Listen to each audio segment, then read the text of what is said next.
आप देख रहे हैं SPN 9 न्यूज। बिहार में कैबिनेट विस्तार हो चुका है, लेकिन कैबिनेट विस्तार के बाद नीतीश के मंत्रियों के ऊपर अब कानूनी शिकंजा जो है वो कसता हुआ दिखाई दे रहा है। दरअसल देखा जा रहा है कि सबसे पहले कानून मंत्री कार्तिक सिंह के ऊपर अपहरण का जो केस था वो निकलकर सामने आया है, जिसके बाद उनकी गिरफ्तारी की मांग हो रही है और तभी से कार्तिक सिंह जो है वो फरार चल रहे हैं। और ऐसे में अब एक मंत्री के बाद दूसरे मंत्री के ऊपर भी कानूनी शिकंजा कसते हुए दिखाई दे रहा है। जी हाँ, कृषि मंत्री के ऊपर भी अब कई सारे सवाल खड़े हो रहे हैं और सवाल यहाँ पर घोटाले को लेकर है। जी हाँ, आपको बता दें कि कृषि मंत्री सुधाकर सिंह के ऊपर कई सारे गंभीर आरोप लगाए गए हैं और अब कई सालों पुराने जो मामले हैं वो निकलकर सामने आ रहे हैं। दरअसल यहाँ पर सुधीर सिंह के ऊपर जो है एक पुराना आरोप अब निकलकर सामने आ रहा है, जिसमें चावल के यहाँ पर घोटाले की बात सामने आई है। जी हाँ, जब सरकार में JDU पार्टी थी कई सालों पहले,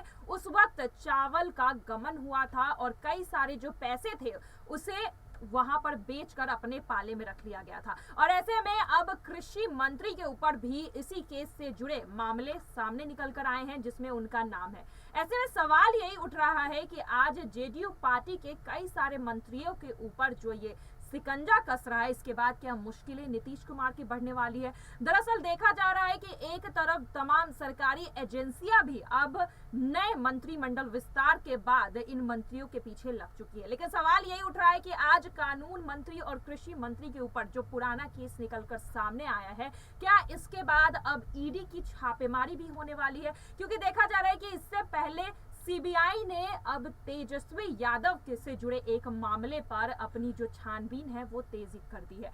और ऐसे में अब देखा जा रहा है कि महागठबंधन की सरकार पर CBI, ED समेत तमाम सरकारी एजेंसियां जो है वो पीछे लग चुकी है।